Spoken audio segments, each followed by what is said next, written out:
I just came across this case last night. But this woman is a psychopath and her story is detailed on various blogs and podcasts. The Seattle Pie and other Washington newspapers have some articles about it too. Michelle, Shelly, L.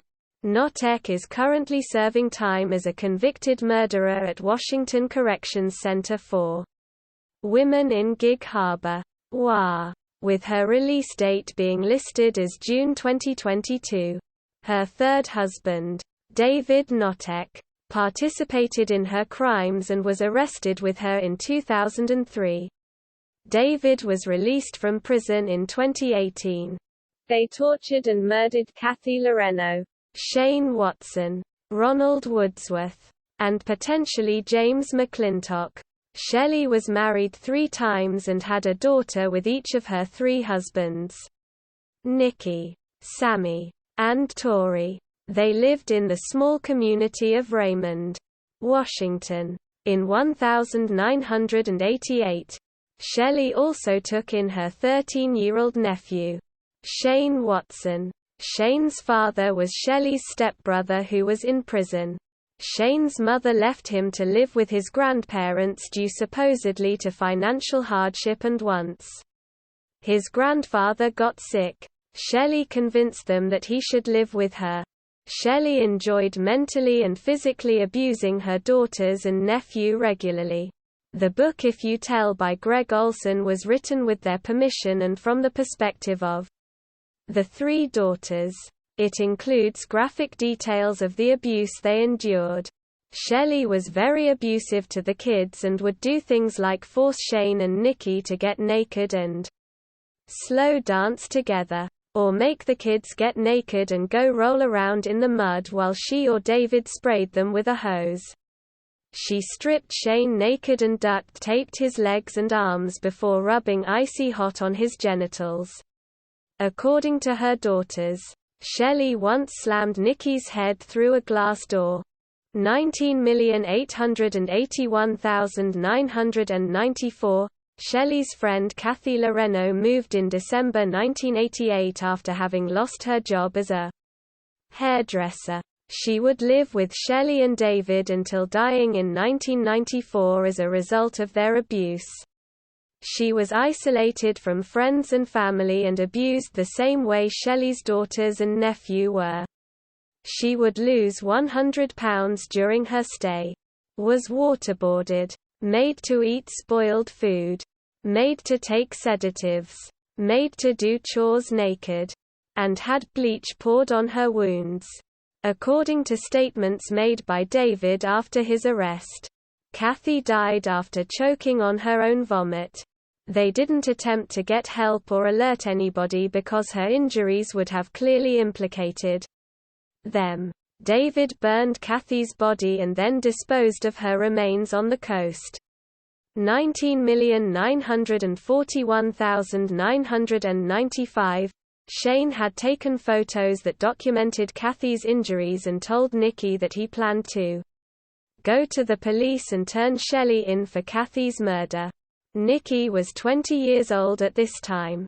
But I guess the psychological hold her mother had on her was too much because Nikki told her mother about the photos Shane had.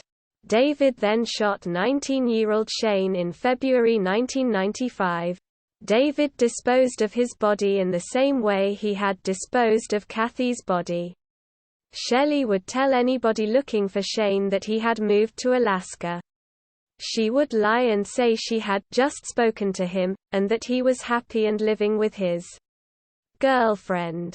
20 million 2003, then around 2000.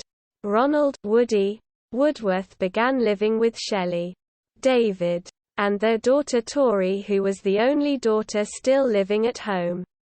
Woody was a military veteran from California. At one point he had a good-paying job and had graduated with a degree in Egyptology. He started to have mental issues after his life partner left him and he developed a drug habit. His friends said he became erratic and was known as the weird guy in town. He would jump out and scare random people. He would threaten people he thought had slighted him. And he had multiple people take out restraining orders against him. His own mother, who lived in town, had a domestic abuse complaint against him. She would later say that his behavior got worse once he met Shelly.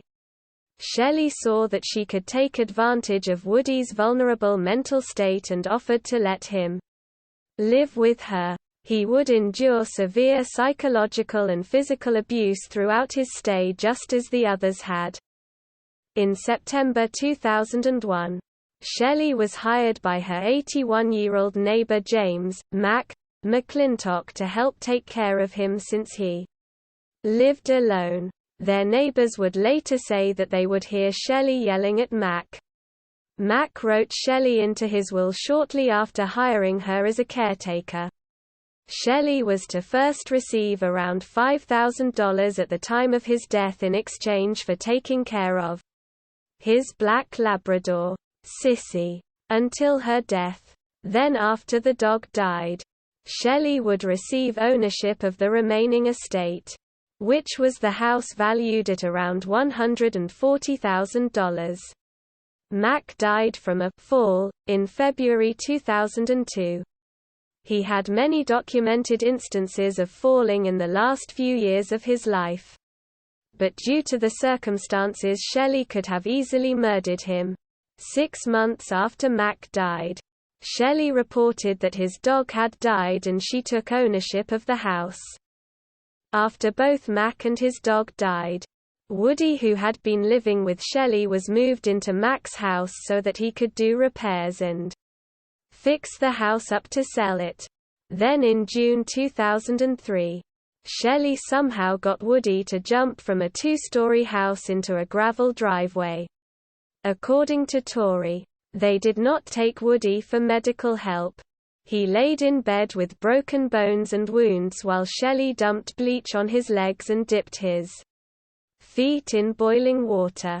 Tori would later say that he sat there for around a month, with his legs slowly decomposing until he died in late July 2003 at the age of 57. David was out of town on work when he received a call from Shelly, who told him that Woody had killed himself. Shelly put Woody's body in the freezer until David came home. David returned home and buried Woody's body.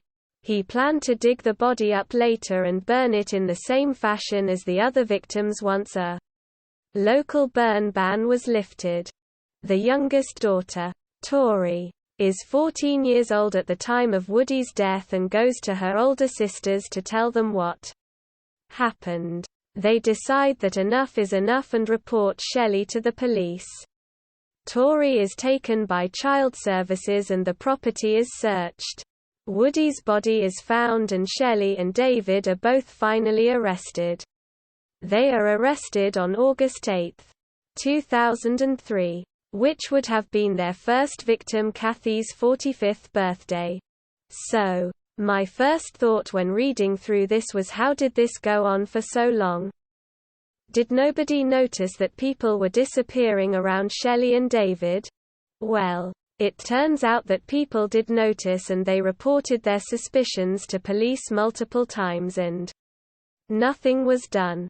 Despite Shelly's campaign to isolate her victims, they still had family that loved him and tried to find out what happened to them. Cathy's mother tried to contact her repeatedly and was told by Shelly and David that Cathy had moved to California with her new boyfriend, who was a truck driver. Cathy's mother, Kay Thomas, did not believe them and reported her as missing to the police. Just before the Knotek murders came to light, a Seattle newspaper was researching missing person cases and had actually requested a list of missing persons from different counties. Cathy's name was not on the list, despite her family being adamant something bad had happened to her. Police would later say she was listed as failure to locate, rather than missing, because they chose to believe Shelly's version of events related to her disappearance. Cathy's mother would go on to place missing person ads looking for her daughter, and Cathy's brothers hired a private investigator to look for her. In 1995, the private investigator told Cathy's family that she was likely dead and that he could not find any trace of her after having been at Shelly Knotek's house. They told the police this, and still nothing was done and no investigation was opened. Then in 2001 the police dropped the ball yet again. And keep in mind this is before Mac and Woody's deaths. Lynette Watson, who is Shelly's stepmother and Shane Watson's grandmother, told police in July 2001 that Shelly and David had tortured and killed a woman. Lynette reportedly spoke with police and then faxed them 2 witness statements giving details to the crime. I assume these statements came from Nikki and Sammy Knotek. When Mac died in February 2002, Lynette then asked police to look into Shelly's possible involvement in his death. Lynette Watson continued to follow up with police after her original report for 9 months and said that they never would return her calls. The police confirmed that this was true and said that they had just never had enough information to warrant an investigation into the Knoteks. What? How are 2 very detailed witness statements, the findings of a private investigator, etc., not enough to at the very least bring the Knoteks in for questioning? Also, a lot of the articles that I read treat David Knotek as somewhat of another victim of Shelly's manipulations. I personally do not have any sympathy for an adult who allowed continuous abuse of 4 children. And then also eventually participated in abuse and murder of adults. No matter how psychotic Shelly was, he still had many years to do the right thing, and he should still be in prison. And I hope Shelly is not actually released this year. She should be in prison for life.